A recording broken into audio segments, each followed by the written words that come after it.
before we do that, I just want to ask you a question. So, which one of these was taken with a smartphone? So we have two magazine covers here from two very popular publications, perhaps one much more popular than the other. We've got Time and we've got Elle. So one of these was taken with a smartphone, and well, I want you to tell me which one you think it was. Now, the answer will be revealed at the end of the lesson, so be sure to stick around until the very end of the lesson to find out which one of these was taken with a smartphone. And no looking it up in the meantime. Have a look at the photographs and make an educated guess. And well, I'll let you know everything at the end of the lesson. So housekeeping as the first lesson. Thankfully, we can just get right into this lesson. So we're on lesson number 2, and we're going to have a look at camera basics. So we're going to have a look at how to start taking control. We're going to demystify all the parts of our cameras, all the buttons on our cameras. I'm going to have a look at all the different modes that are available to us as well. So let's have a look at camera components first of all.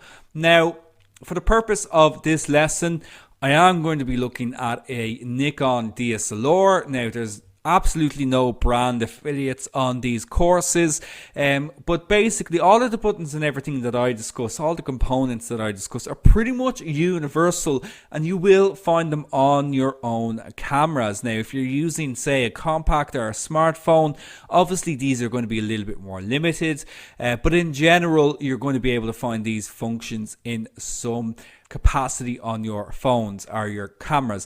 Remember to check your camera's manual as well. It's really important that you keep that as a reference. If you find a new term or you learn something new about photography and about your cameras, check it out in your camera's manual to see where it's located on your own camera. So let's break it down and let's have a look at the back of our cameras first of all. So here we've got the back of a DSLR.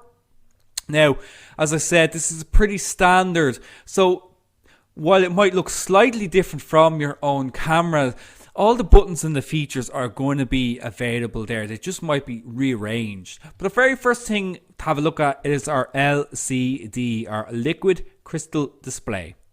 Our LCD, so if you've ever wondered what that means, liquid crystal display, and this is obviously where we can view back our photographs, where we can compose our photographs and find lots of other information out about our cameras, like for example the settings that we're using at any given time. Then we have our menu, so we use the menu button to access all the different settings that are available to us in our cameras. So we can change things like the resolution that the camera captures in. We can change the file types that the camera captures in, so whether we want to capture in JPEG, whether we want to capture in RAW. There's an awful lot to dig into the menu, so be sure to explore that in your own time. Then we have our viewfinder. Not every camera has a viewfinder. Some cameras remove the viewfinder and just rely solely on the LCD. This is used to compose our photographs. We'll also find the light meter in the viewfinder as well, which is a very important tool. We'll also see that on the LCD too. But I personally prefer using the viewfinder just because I'm used to using it. But it's just another option, another way that you can compose your shots. If you are using the viewfinder, we also have this little dial beside it with a plus and minus called the diopter. So if you wear glasses, like me, although I never wear my glasses when I'm supposed to, but you can actually adjust it for your own eyesight. So the little plus and the little minus there to adjust when you need to. So obviously, you're going to have to change that if you're short-sighted or long-sighted. Our playback, so you can review your photographs, you can have a look at the shots you've taken. Information, so info. So when you're in the playback option, if you click the info, it'll give you things like the histogram. It'll give you the settings that were used to capture the photograph. So lots of important information there. We have our adjustment dial, so we can navigate the menus using the adjustment dial, or we can also change camera settings using this dial as well. We can also delete photographs, obviously with the little trash can. And I say use sparingly, and this is important. We're really, really quick to delete photographs, and in the past, if we shot on film, we couldn't get rid of those photos quite so easily. And sometimes we take a shot and we might feel a little bit indifferent about it. We might feel a little bit unsure about that shot. If you ever feel like that about a photograph, don't delete it, because you may feel differently about it later on. Time has an effect on how we feel about our shots. So don't delete photographs. In fact, I recommend not deleting them until they're on your computer. Then you might delete them. But otherwise, unless you're really struggling for space on your memory cards, I don't think you should delete photographs in camera at all. And finally then, on the back we have our zoom controls. So we can zoom in and out on photographs. This is also important to zoom in because you want to make sure your photographs are sharp. So you don't want any nasty surprises when you've taken your photographs, you upload them onto your computer, you put them into Lightroom and you zoom in and you see everything is soft. So make sure to zoom in on your photographs as well, just to make sure everything is nice and sharp too. Very, very important. Looking at the top of the camera, let's have a look at some of the modes and the buttons and the dials here. So the first thing to have a look at is this attachment. Not every camera has them, but DSLRs and mirrorless cameras certainly will. And this is a hot shoe. And this is basically to attach external flash units. It's called a hot shoe because there is an active current that goes through it when we have an external flash unit attached to it. There is also something known as a cold shoe, which is the same shape, but there's no active current that goes through that. Now we can also actually attach things like lights and microphones to the top of this as well, but typically used for attaching a flash to it.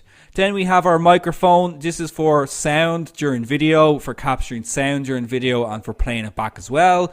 We have our pop-up flash. So some cameras will have a built-in pop-up flash for adding an extra little bit of light when we need it. We also have our detachable lens. In this particular case, our DX. This is our DSLR lens. We're going to talk about this a lot more in detail in the next lesson. Our on and off switch. Some cameras have it on the back instead. Here it's located on the top. We have a very important button, perhaps the most important button, which is our exposure, our shutter release button. And this is the one that we use to take our photograph. We also press it halfway in, press it lightly to focus a scene. So lightly press it to focus a shot. Record button to quickly record video. Now we don't talk about video on this course, so that we've a separate course for that altogether because it is its own thing, it's its own area. But if you want to take video quickly on your cameras, you just press the record button there. We have an exposure compensation button. I won't go into detail about this now. It is an important button, but we'll talk about that all the way in lesson number 7. And then finally we have our mode dial. So we can quickly change the different modes that we want to photograph in by rotating this dial. And lastly then, just turning the camera to its side. If we have a closer look at the lens, many lenses will have this option called an image stabilizer, which on a Nikon is known as vibration reduction. And this basically helps to reduce camera shake when you're hand holding the camera. Many cameras actually have this built in as well, and we'll speak about that more in the next lesson. But have a look at your lenses to see if you have a switch. It might be IS, it might be VR, or some variation of that allows you to switch that on and off. We have our auto manual focus. So many cameras will allow you to change the auto or manual focus on the body or on the lens as well. Now, very important to understand, if we're photographing in an automatic mode, we can still use manual focus. So the mode that we choose on the camera to capture our photographs, whether it's like automatic mode or manual mode, doesn't correspond with our focusing modes. They can be separate. They are separate. So there's a distinction to make there. A lens release. So we have a button here when we need to press in if we want to take the lens off the camera. We have a flash release. So we can press this button to pop up the flash. Very often if we're photographing in automatic, it's going to do this anyway, but if you need to add an extra little bit of light, you can activate that pop-up flash manually by pressing that button. We have a function button. FN is function, which means you can change the function of that button. You can manually choose what feature you want to add quickly to that, and many cameras will have up to 5 function buttons that you can choose to assign whatever feature you prefer. We also have external inputs then here as well. We can attach accessories like microphones, cable releases, and we can also connect it to our television and so on. And finally then we have our timer cable remote release. So this is just a button. We can also access this through the menu as well, which changes how we capture our photographs. So we can have continuous, which where we hold the button down and it just fires off multiple photographs at once. We've got a self timer. So if we need to delay the shutter release, we can choose that. And we can also choose this button if we attach a cable release. All these things we'll speak about as we continue on throughout the lesson. But I hope that's given you a decent insight into all of the buttons and all of the features that are available readily to us on the surface of the camera. All of these, as I mentioned, we are going to be talking about in due time as they come up throughout the course. But let's have a look at how our camera actually works. So in the first lesson, I spoke about how our exposure is based on three principles, which is light, time, and sensitivity. Light, time, and sensitivity. So how does that work in our camera? Well, if you're anything of a historian or an artist, you've probably come across what's called a camera obscura. Camera obscura has been around for centuries, for a very, very, very long time. Long before we were able to record photographs, a camera obscura existed, and was actually also used back in Renaissance times as well. Certainly Dutch painters also used them as well to help when painting their subjects. But the basic idea of a camera obscura is that we have a black box. And there's a very small opening in the box. And what happens when light passes through this, it actually projects whatever is on the outside to the inside, but it's upside down and it's reversed. This is also actually how we see. Our eyes actually operate in a very, very similar way. We receive images upside down, but our brains flip everything up the right side. Okay, so there's a little bit of a fact for you. But basically, this is how physics of light works. When it's passed through this small hole, it's actually projected on the other side, upside down and back to front. Now, camera obscuras were used throughout history, as I mentioned, for painting, but they were also used by architects and by mathematicians as well. So they would point the camera obscura, similar to this one here, at something, in this case, the Leaning Tower of Pisa, and it would project the image onto a piece of glass, and they were able to then draw that image based on that reflection. So it was used to document, things like historical images like this, like paintings, like anything mathematical as well, through this basically manual recording onto paper or with paint. Now, that is how our cameras basically work. The big advance was that we were able to record images onto light sensitive material, and this is where photography was born. So to give you the briefest history of photography that you'll ever come across.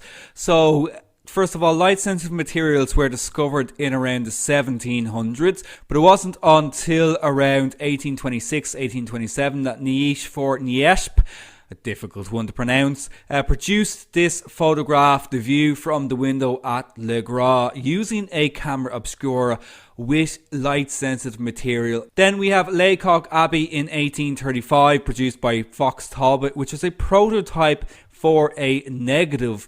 But it was actually Louis Daguerre in 1839 with the Boulevard du Temple, which was officially recorded as the invention of photography. He actually collaborated with Niels van Niesp in developing his camera, but Niesp was unfortunately gone by the time that photograph was taken. And the daguerreotype then determined the photographs for the next couple of decades after that. And studio photographers dominated, so photography wasn't really something that was available to the masses until 1900, when we got the box brownie developed by Eastman Kodak, and this was the rise of the amateur, and I say an amateur in inverted commas, because basically these were people who were photographing for the love of it and not photographing as a profession. There was the famous slogan, you push the button, we do the rest. So throughout then the 20th century, 35mm dominated. It wasn't the only medium, of course. There was medium format and large format photography as well, but 35mm really opened it up to the masses, and in particular for journalism it was absolutely vital. Then in 1957 was the first digital photograph. The very first photograph was in 1957. Now, this was a scan, so it wasn't captured on a digital camera. The first digital camera that captured the photograph was in 1976. That was actually also developed by Kodak as well. But we skip ahead, we go up to 1976, the same year, but instead of the first digital photograph being produced, this was the first camera that sold over 1 million units. This is a big milestone because it truly marked a point where photography had become incredibly commercial as an industry. So the Canon AE1, one of my all-time favorite cameras, I have one of these, was the first camera to sell over 1 million units, and that was backed by this huge marketing campaign that did that at the time. Skipping ahead then, in the late 1990s, early 2000s, digital technology took over. Digital cameras came in and completely revolutionized how we took photographs up until modern day, where phones are now our primary method to capture photographs. They all came from the camera obscura. Now, obviously, there's a lot more to photography history than just that. There's a lot of key things that I have left out here, but I just wanted to give you some kind of idea of where our photography came from right up till the modern era. So what happens then when we actually take a photograph? What happens when we click that shutter button? So let's have a look at our exposure triangle again. So going back to lesson 1, we had a look at light, time and sensitivity, how they all came together to create our exposure. So when we press the exposure button, the first thing that happens is that light enters through the lens via our aperture. So our lens opening. So the amount of light that enters through is controlled by our aperture settings. That's going to be lesson number 6. Light is recorded for a certain amount of time via shutter speed. So shutter speed controls for how long light enters the camera. Okay, and that's lesson number 5. And then finally, light is recorded onto the film or camera sensor to make our photograph. So light and time are the two most important elements, but sensitivity is also important as well. I would call it a tertiary setting.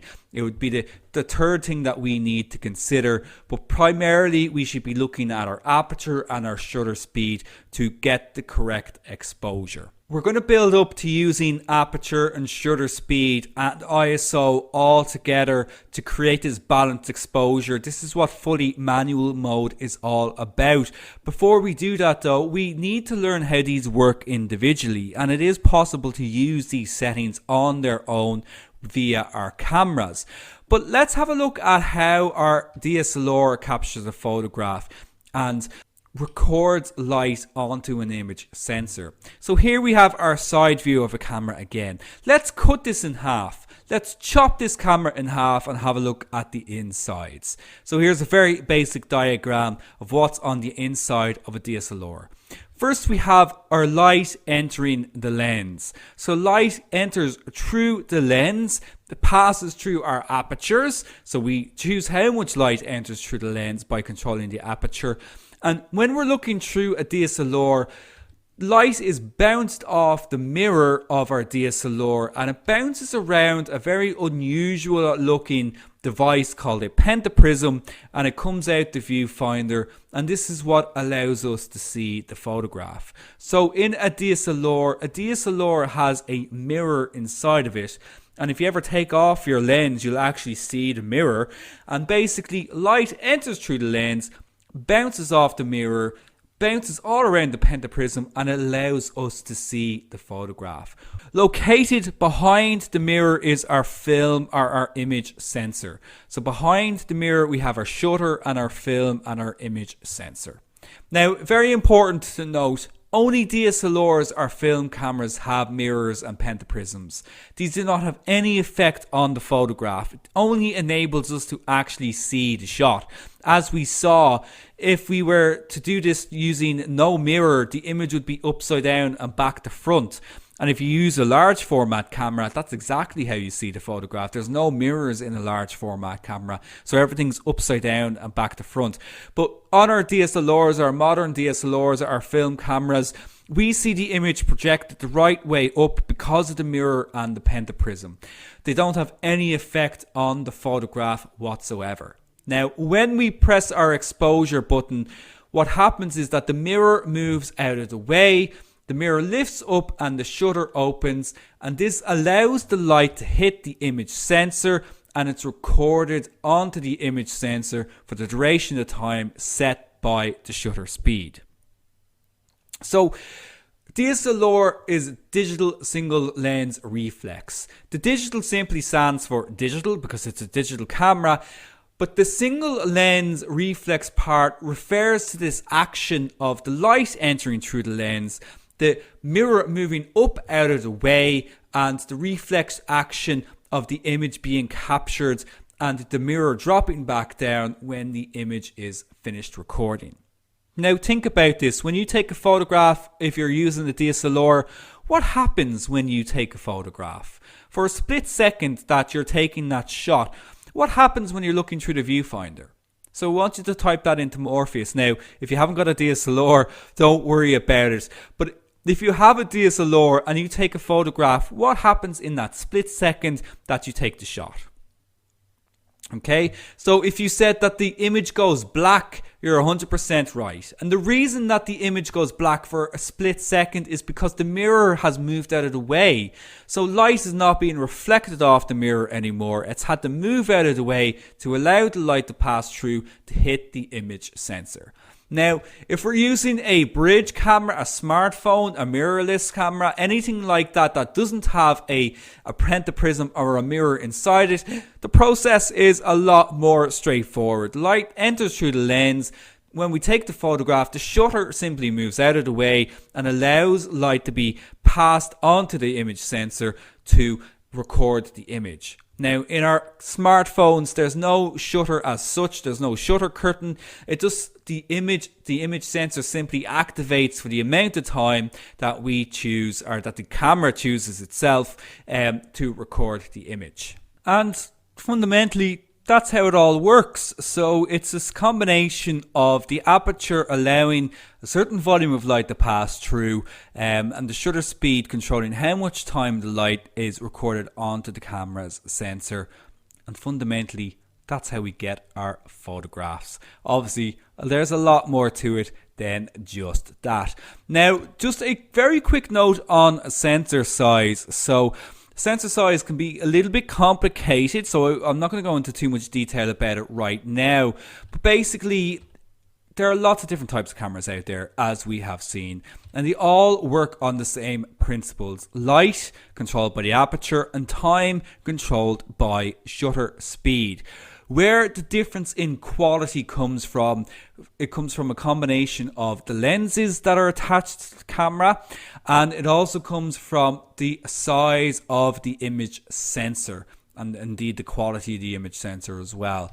There are lots of different sized image sensors. So the image sensor is simply the size of the chip that records the photograph. Now, the largest ones available at the moment are medium format image sensors. So they'd be found in cameras like Hasselblad cameras.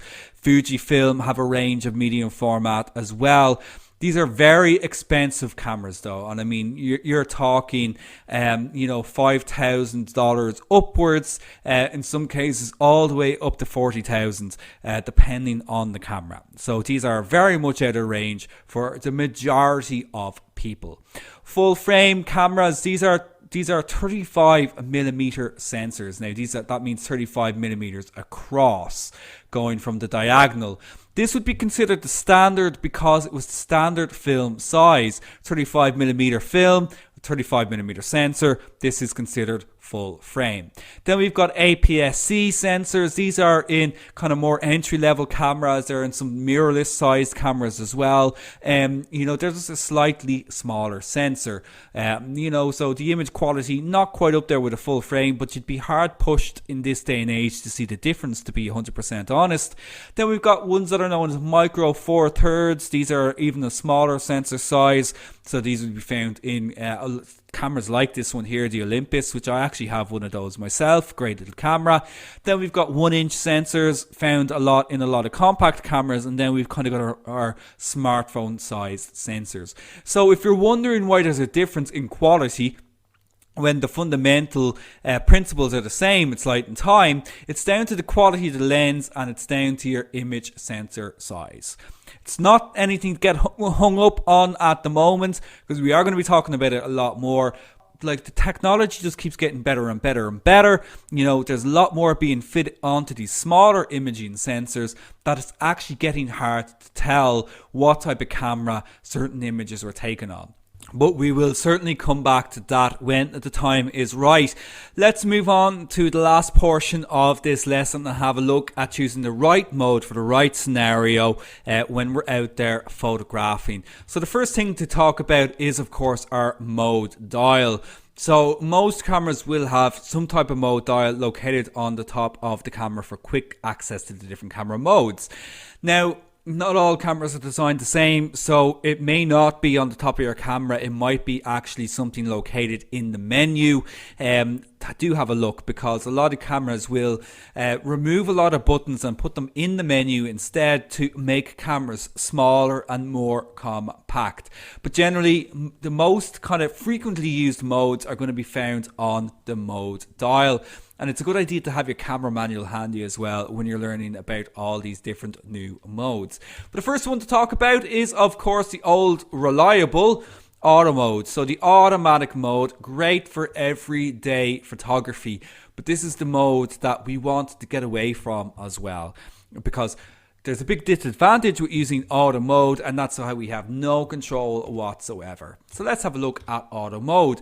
It's great, as I mentioned. It's convenient for pick up and go. You want to start enjoying your photography straight away, you want to start taking pictures straight away, simply switch the mode to auto. Now, it aims to get the correct exposure every time. So all it knows is that it wants to get the right amount of light into the camera to make sure that the picture looks good. It does not know anything about your creative ideas about a shot, whether you want to control the motion using shutter speed, whether you want to have a nice shallow depth of field using aperture. It doesn't know anything about this. It just wants to get the right exposure, so we sacrifice control using auto mode. But it is a good fallback. If you're under pressure, you have to get the shot, just snap a few away on auto just to cover yourself. Anyone can use it, so it's great for just passing over to family members or friends if they just want a quick go on your camera. Pop it on auto, but you have no control over exposure at all. You just have no control at all when you're photographing in auto. No creative control, and it's not good for low light photography as well. It just struggles so much in low light images. Usually it'll just pop up the flash, because as I said, all it does, it wants to get the right shot. Moving away from auto, we have a more advanced auto function called program mode. And this is a stepping stone to more control. And the way I would kind of consider program mode, it's almost like the professional's automatic mode. Okay, so it's a semi-auto mode. This means that some settings can be changed. So we have a little bit of control when photographing in program mode. It calculates the best shutter and aperture combination for the scene, okay, but we can adjust one part of the exposure. So, for example, if I'm photographing in program mode and I decide that I want a shallower depth of field, I can still adjust my aperture in program mode, but it will control the rest of the exposure. It'll control the ISO and it'll control the shutter speed settings to make sure that I still get the correct exposure. So I can adjust things like my shutter speed and my aperture, but the camera will always control one or the other of the settings. But it is a stepping stone to full control. It'll help you to get familiar with making some changes to the aperture and changes to the shutter speed, just to see the different effects that you can get. And as I mentioned, I consider an auto mode for professionals. A lot of professionals will actually just photograph in program mode and make minor adjustments as needs be, as they're photographing using the aperture and the shutter speed. But it is confusing for beginners. So if you're not familiar with aperture, if you're not familiar with shutter speed, if you're not familiar with ISO and so on, this mode is still going to be quite a confusing mode to use. But by the end of this module, you'll be able to use it no problem. Next, we have our shutter priority. So this will allow you to just control shutter speed. Okay, so switching the dial to the S option, this is shutter priority. And this is another semi-automatic mode. Now sometimes it'll appear as TV depending on the camera you're using. That stands for time value. So shutter priority or time value, it's the same thing. And this will allow you to control the shutter speed. So you can choose the amount of time that the shutter opens and closes for. This is a great mode to use to learn all about your different shutter speeds, because the camera will control the rest of the exposure for you to make sure that you still get the right amount of light in the scene. Now it has its limitations. If you set a shutter speed that's way too long, like 10 seconds, you're probably going to come out with a photograph that's completely overexposed, depending on the light. We'll speak about that in a later lesson, but it's still a great way to learn all about your different shutter speeds. And controlling shutter speed allows for motion and movement to be either frozen or to be blurred. We select very fast shutter speeds to freeze motion, or we select very slow shutter speeds to blur motion. So it's great to experiment, and I really want you to do that after this lesson. Set your camera to shutter priority and start experimenting with the different shutter speeds. Now, control is still limited. So, you still don't have control over your aperture. You still don't really have control over your ISO. You only have control over the shutter speed, and the camera controls the rest. And do be careful of camera shake. You're going to very quickly come across camera shake if you set a shutter speed that is too slow. So you might want to use a tripod if available when using this mode. As well as our shutter priority, we also have aperture priority. And very similar to shutter priority, aperture priority allows us to control only the aperture while the camera controls the rest. So aperture priority, another semi-auto mode. It may appear as AV depending on your camera aperture value. And you can change the aperture, the lens opening size. So basically the aperture is located in the lens. It's not located in the camera. The aperture is located in the lens, and you can control the size of the opening using aperture priority. Now aperture controls depth of field. The camera will control the rest of the exposure, but controlling aperture controls the depth of field in the scene.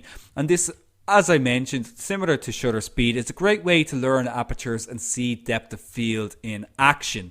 So depth of field basically is this effect where we can see a certain amount of the photograph being in focus and the background might be blurry. You see it very, very frequently used in macro photography and in portrait photography. Lesson number 6, we'll speak all about it in great detail, but it's a good way to get familiar with it. Do be aware though, aperture selections, so basically the size of the aperture opening is limited by the lens, and we'll speak about that in the next lesson. But not all lenses are created equal. There's different aperture sizes depending on the lens that you are using. And for this reason, apertures can be very difficult to understand at the start. I find them a lot more difficult to understand compared to shutter speeds. There's certain logic to shutter speeds because it's measured by fractions of a second, but apertures are a little bit more complicated than that. But no need to get too hung up on it right now. And finally then, we have our Holy Grail, our full manual mode, our complete control option. And basically fully manual mode, the M mode, this is full control. The camera makes no decisions. We have to make all of decisions. You control the shutter speed, you control the aperture, you control the ISO, you've got complete control technically and creatively. You make all the technical decisions about your photograph, you make all the creative decisions about what you want to capture, and you have to find the balance between the two, and this is the challenge of photography. It requires knowledge to use. Sure, that's why you're doing this course. This is exactly what we're going to use by the end of this course, and for that reason, it's the most satisfying mode to use. It's the one that you're going to feel the best about using because you know exactly what you're doing by the time you get to using this mode. Now, just a couple of other common modes for you to be aware of. These are ones I always get asked questions about, but they're really not as important as those kind of key modes we just had a look at. Macro mode, you use for close-ups and for photos of like flowers and insects, anything kind of small or anything like that. And basically, when you switch your camera to this mode, it'll try to give you the best combination of settings to get that little bit closer when photographing smaller objects. But it's not really what we would call true macro. But it does help if you are photographing smaller objects. It's great if you're photographing food. Sports, so for fast moving subjects, it's great for children because anything that's moving very, very fast, you're setting to the camera that'll choose the best settings for anything that's moving really, really fast. So it's a good mode to check out if you're into doing your action and sports photography and for restless children. Portrait mode tries to give you the best settings for portraits by using the shallow depth of field. You won't need this mode when you learn about aperture priority and learn how to use your apertures. It'll just become redundant. But if you want to take some portraits in the meantime and get that nice shallow depth of field effect, switch your dial to portrait. Similarly with landscape, tries to give you the best settings for landscape using a deep depth of field. DOF is depth of field. But again, learning all about apertures, you're not going to need to use that mode. Some cameras have this great panoramic option. It's also available in the majority of phones as well. It allows you to just sweep the camera across to create a panoramic photograph. This is great. This is really, really cool. And we will, at a very advanced level, we'll have a look at how you can create your own panoramics. There's quite a bit of work involved with them. But this is a really, really good option that allows you to just quickly sweep the camera across to create a panoramic shot. We've got night portrait, so if you're photographing at night, trying to get a shot of somebody, but we'll likely just use a flash. In this kind of case, this night portrait option will probably just pop up the flash to get that photograph. Then you've got this kind of creative effects, creative auto. It might change depending on the camera that you're using. Just adds like different effects to your photographs. It's kind of for the Instagram generation, if I'm being honest. It's not very useful. But personally, I think it was just added to kind of compete basically with phones and filters and Instagram. So don't think you're going to get much use out of that. And then we've got C1 and C2, which is custom 1 or custom 2 or user 1 or user 2. Again, depending on the camera, this is very advanced though. These are modes that you can set as desired. They're custom functions. So you can choose what you want to set these dials as. Nothing to worry about at all for right now. So, end of this lesson. A lot of information in this lesson. I do hope that you enjoyed it. But let's have a quick look at what we're going to be discussing in the next lesson. And we're going to talk all about our camera's lenses. So just the same way we had a look at the different components that are available to us in our cameras, we're going to look at the exact same thing when it comes to our lenses and demystify all of these numbers that appear on them. And if you ever look at your camera's lens, there's a lot of numbers. So we'll talk all about them. We'll also have a look at different focal lengths and angle of view. So focal length is what's used to measure lenses, and different focal lengths create different angles of view. To simplify it, we're going to be speaking about wide angle lenses to telephoto lenses and everything else in between. And finally then we'll talk about different types of lenses. So what lens are you going to use and when? I mean, they are literally thousands, probably tens of thousands of lenses, but we'll have a look at the key types of lenses in this lesson too. So be sure to attend that lesson. Now, so at the very start of the lesson, I asked you a question. Which one of these was taken with a smartphone? Now, you might have been waiting throughout this lesson with bated breath to find out the answer. And I'm sorry, but it's a bit of a trick question because both of these were taken with a smartphone. And I wanted to show these photographs to you because as I was talking about sensor size, I kind of realized that it is getting harder and harder to tell, what camera has been used for what purpose. So these photographs were both taken with iPhones. I believe the one with the L cover was taken with an iPhone X, 10X. I'm not sure about the one of Oprah Winfrey there. It's kind of irrelevant though. They were both taken with smartphones, and it's all just about the use of light in these shots. And these are magazine covers. So don't get hung up on image sensor size. Don't get hung up on things like the type of camera that you're using and so on, because these are great examples of how smartphones can actually be used professionally as well. With that,